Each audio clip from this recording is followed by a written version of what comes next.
number 6. Hydrogen peroxide cannot oxidize. The options are lead sulfide, sodium sulfite, ozone, and potassium iodide. Hydrogen peroxide cannot oxidize ozone. Hydrogen peroxide cannot oxidize ozone because ozone is a very powerful oxidizing agent. The energy of ozone gas is very high. So instead of reducing, it gets decomposed to give oxygen molecule and oxygen atom. The peroxide, instead of reducing it, it is going to be decompose the reaction into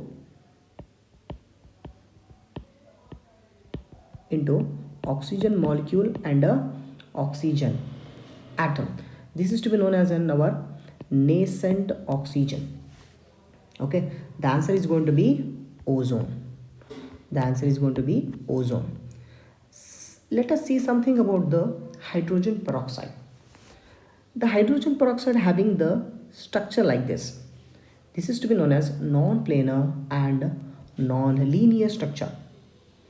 The structure is going to be known as open book structure.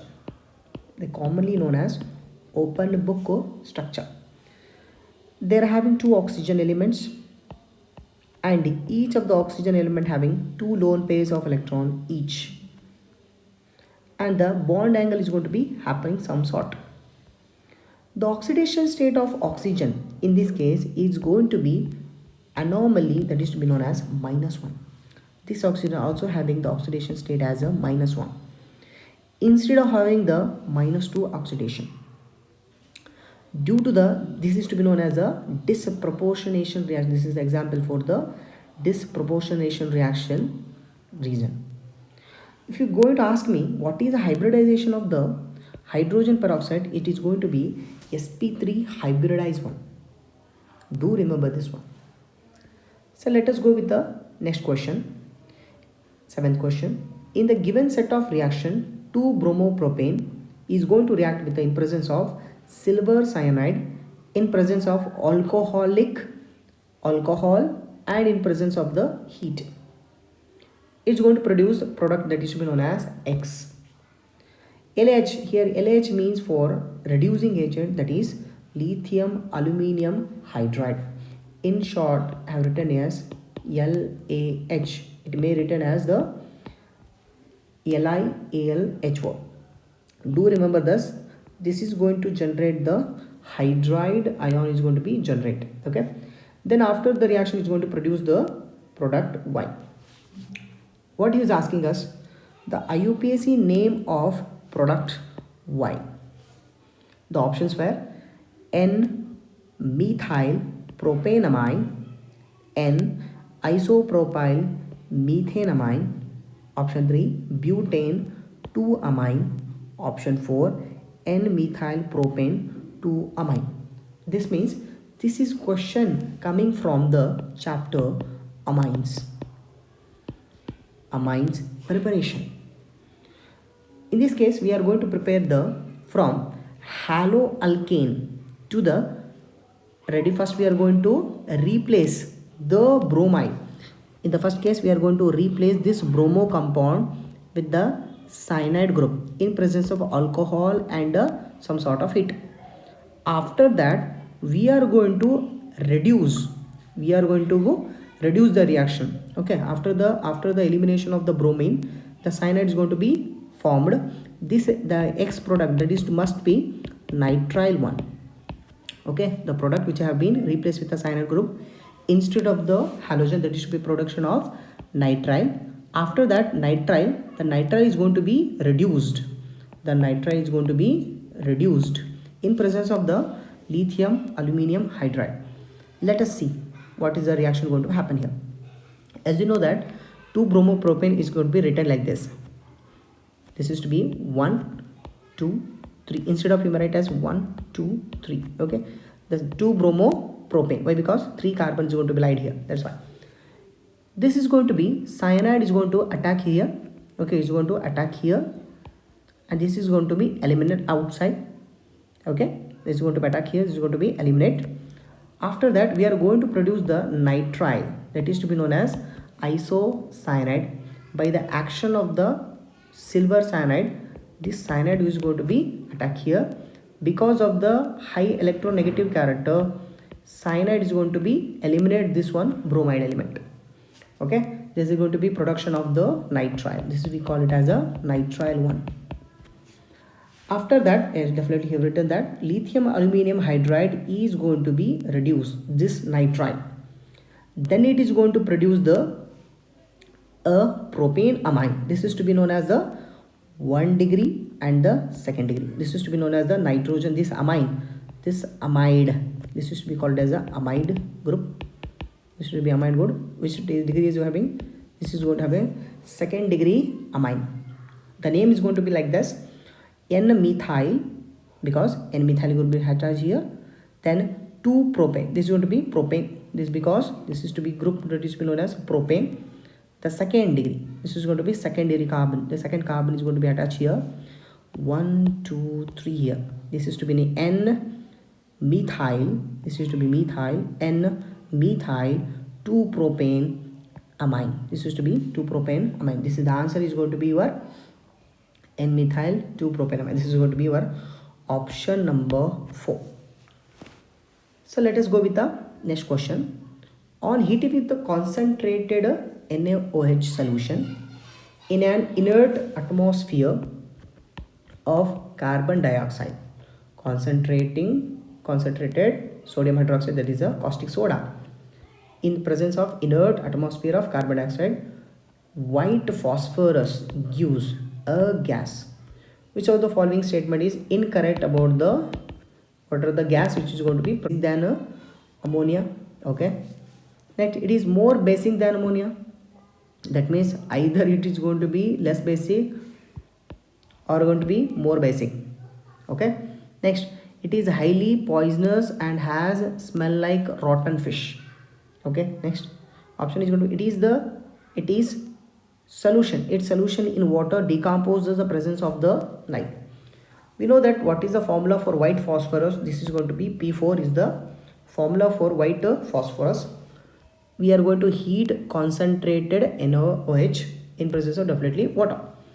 This is phosphine going to be heated here. We are going to produce the PH3, that is known as phosphine. This is known as a phosphine, is going to be produced sodium hypophosphite. This is going to be produced sodium hypophosphate or type of salt, equal to a type of salt is going to be produced here.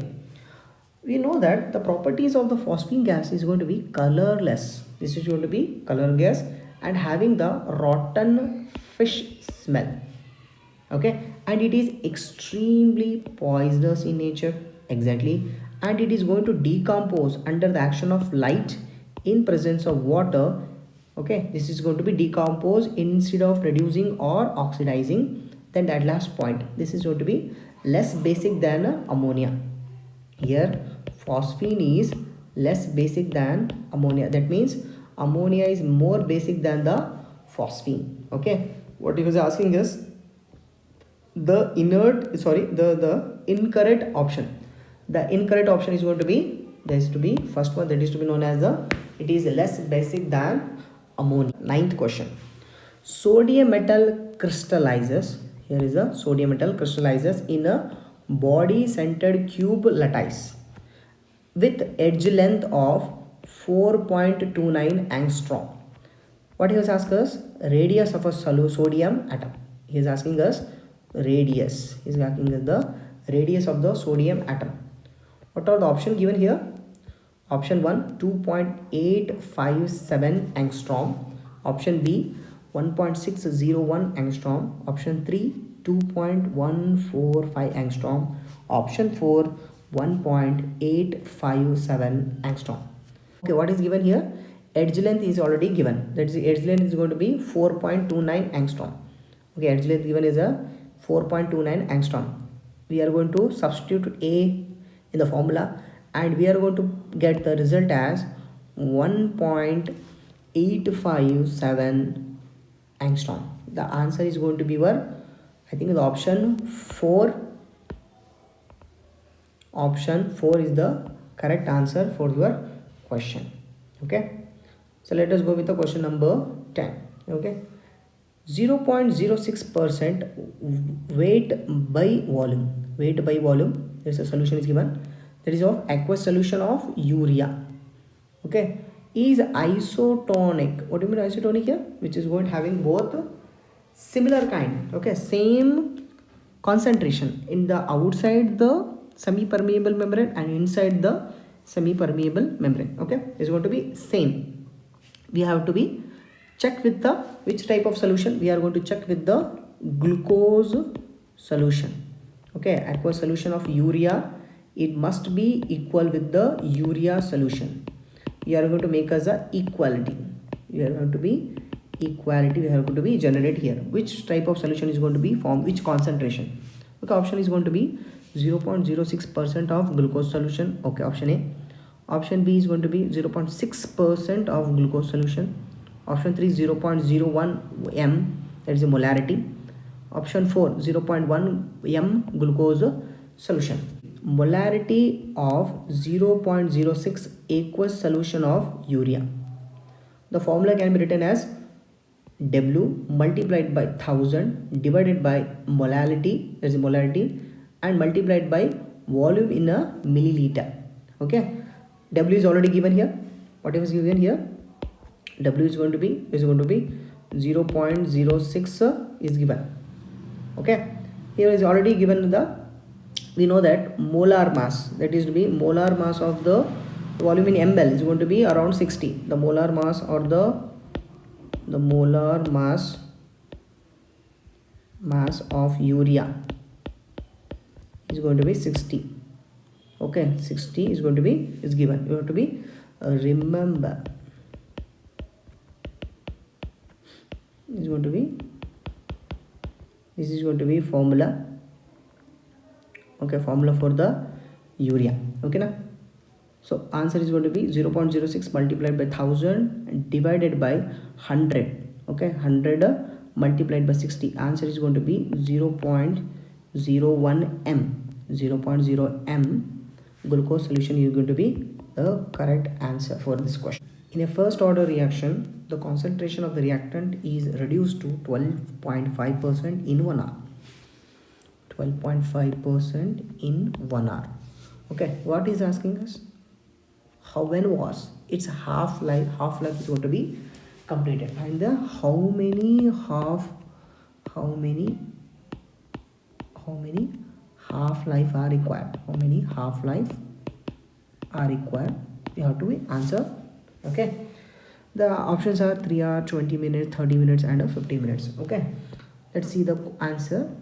The initial concentration of the reactant is obviously 100% because the every reactant which is going to be under process. Okay, the concentration will be, okay, is going to be 12.5%. okay, this is to be known as initial one. This is to be your initial one. Okay, it's going to be complete to be 100%. okay, 12.5% into 12.5%, we are going to get a 25%. This is to be your first half-life period. Okay, after this one cutting as 25 plus 25%, we are getting 50%. That is be second half-life. 50% and 50% get will 100%. This is your third half-life. What is was asking us? We have to convert 12.5 and how many folds? How many folds generates to 100%. Okay, this is going to be half-life obtained by division of 60 minutes is by the 3 half-life period is going to be required. Okay, time taken for one half-life, we have to calculate one half-life. The answer is going to be 60 divided by 30, we are going to get 20 minutes. Okay, the answer is going to be of yours option second, that is to be known as 20 minutes. Okay, so let us go with that question number 12. The electrolyte having flocculation value for silver iodide and silver cation sol. Okay. Option is sodium chloride, sodium sulfide, sodium sulfate and sodium phosphate. As we know that flocculation value is inversely proportional to the coagulation power. Flocculation value is inversely proportional to the coagulation power, and this coagulation power depends on the valency. Okay, if the coagulation power is going to be require high, there's going to be valency should be high. Okay, for this case we are having the valence is going to be +1. You have to check which element, which compound is having the valency as -1. Okay, you have to find it here, anion which is going to be required to find out, which we required the finding of anion that must contain having the -1 as a valency. Okay, sulfate -2, this sulfur -2, phosphate -3 and sodium chloride is going to have a Cl -1. Okay, for the coagulation of given sol, this Agi and Ag plus, the best negatively charged ion would be, obviously it's going to be Cl minus. Why? Because it is going to have the sodium plus and a Cl minus, having the valency as to be as -1. The answer is going to be option A, that is known as sodium chloride is the best one. Okay.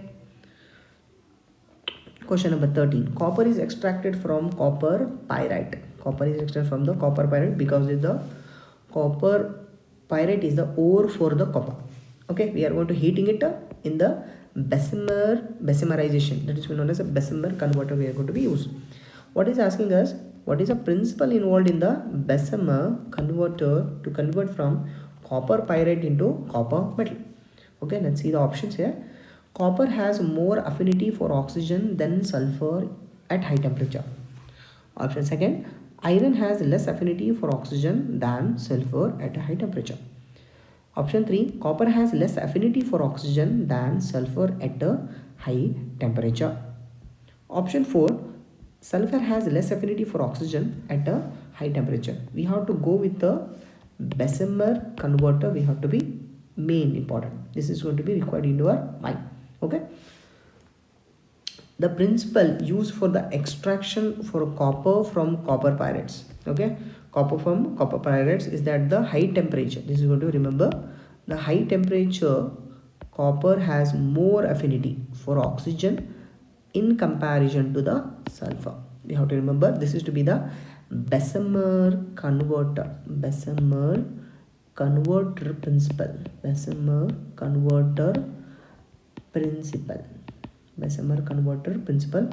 Okay, this is one of the extraction method from the metals chapter. Okay, this is going to be, you can observe here. Okay, this is your copper oxide and this is your copper pyrites. Copper pyrites meant here copper sulfide is to be known as copper pyrite. We are going to convert copper oxide with the react with the copper pyrite with the getting the copper. This is in the form of the blister copper, the bubbling of the copper, the bubbling in copper metal. Which bubbles are going to be present? The sulfur dioxide bubbles are present in the copper, that is to be known as a blister copper. So let's go with the answer is going to be your, here means height at high temperature copper has more affinity, oxygen than the sulfur at the high temperature. Option 1 is the correct principle. The next question is 14th one. Which of the following will be able to show geometrical isomerism? You have to find out the geometrical isomerism. Okay, options are 1 Ma3B. Here's a M is the metal, A and B are the ligands which are going to be surrounding the metal. Okay, this is going to be a square planar, and option B Ma2B2 is going to have a tetrahedral geometry. Option 3 is going to have MABCD square planar. Option 4 MABCD, and it's going to have the tetrahedral geometry. We have to find out whether it's going to be square planar or tetrahedral. We have the reference of this both one.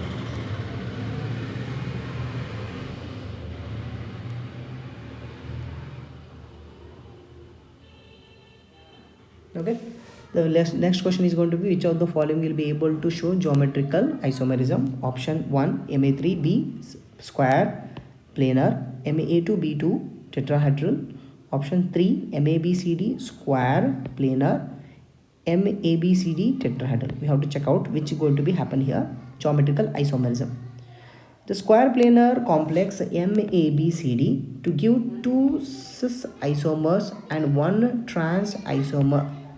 In the square planar of the MABCD complex will give two cis isomers and will give one trans isomers. This is going to be total three complexes going to be generated, which is going to produce the geometrical isomerism. That is going to be MABCD square planar is the right answer for this question.